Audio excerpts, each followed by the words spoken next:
नकली पिया हो अब नाता छोड़। जब भी कोई आत्मा इस संसार से जाती है, निकलती है, वो क्या कहती है, अपने प्रिय को कैसे समझाती है, यही भाव राहुल सांस्कृत्यायन सम्मान से सम्मानित हमारे चंद्रेश्वर शर्मा परवाना जी जो हमारे सामने बैठे हुए हैं, उन्हीं की ये रचना है। ये रचना बहुत दर्द विदारक है। जो उसके शब्द हैं इतने अनमोल हैं, इतने हृदय को ठेस पहुंचाते हैं। कोशिश करता हूं उस गीत को गाने का। और नकली पिया हो अब नाता छोड़। आत्मा शरीर से निकल रही है, निकल गई है, और कैसे अपने प्रिय को, अपने पति को कैसे समझाती है, वही भाव इस गीत में। और नकली पिया हो अब नाता छोड़, असली पिया मोरा आ गईले। नकली पिया हो अब नाता छोड़, असली पिया मोरा आ गईले।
मैं तो यहाँ मात्र 100 साल के लिए आई थी ना। मैं कहीं से आई थी और फिर कहीं चली गई या चली जाऊंगी, तो हमसे तुम्हारा नाता मात्र 100 साल का है। लेकिन जिससे हमेशा हमेशा के लिए नाता है, वही तो हमारा असली पति है। कुछ वे दिन खतीरा हम अइली, हो गई तो हसे साथ।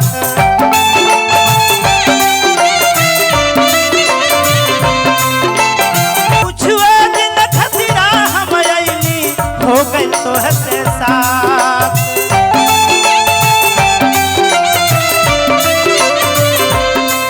अरे भावर घुमला मंगिया भरला और पकड़ला हाथ।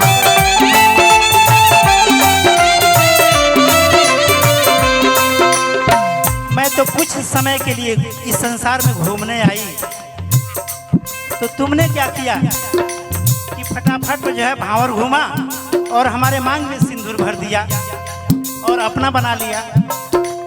कुछ वे दिन खतरा हम अइली, हो गई तो हसे साथ। भावर घुमला मंगिया भरला और पकड़ला हाथ।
सिन्होरा।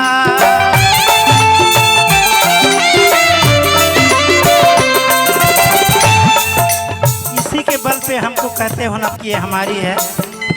तो जो तुमने दिया था बिहुती साड़ी, चोली और एक जो है सिन्होरा, अपना वापस ले जाओ, हमको नहीं जरूरत है।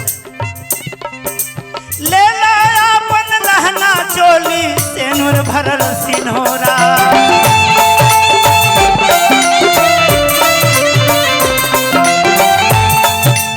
तनिको जन तू लोर बहावा, ई है मोरनी होरा।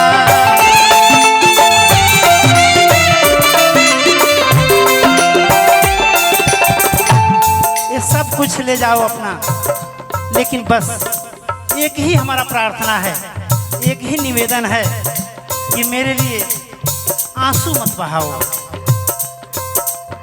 ले ले अपन लहंगा चोली, सेनुर भरल सिन्होरा। तनिको जन तू लोर बहाओ, ई है मोरनी होरा।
मुझे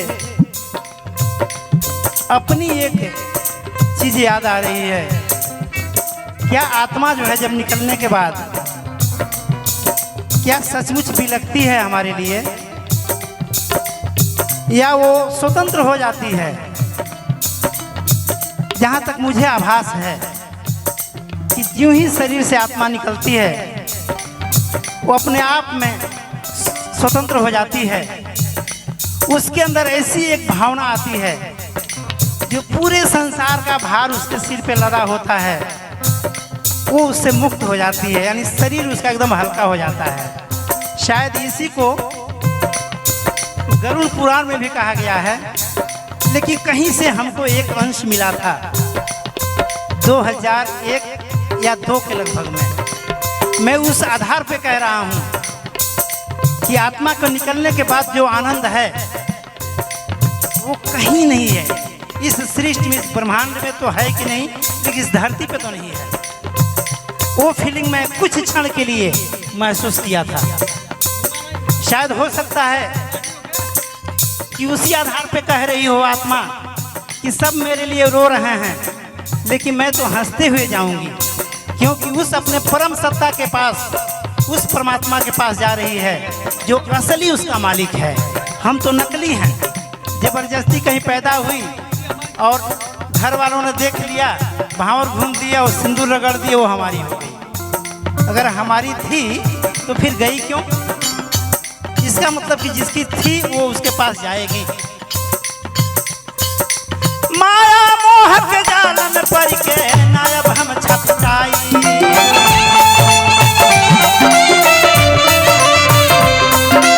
अब रोई हम मुस्की मारत परवाना घर जाई।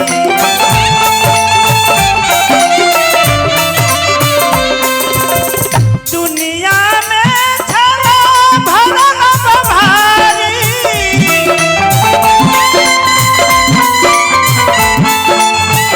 दुनिया में छला भरल भारी, तू हम जब भाग गईले, नकली पिया बनाता छोड़ा, असली पिया मोरा आ गईले, नकली पिया होया बनाता छोड़ा, असली पिया मोरा आ गईले, असली पिया मोरा आ गईले, असली पिया मोरा आ गईले, नकली पिया बनाता छोड़ा, असली पिया मोरा आ गईले हो, नकली पिया बनाता छोड़ा, असली पिया मोरा आ गईले,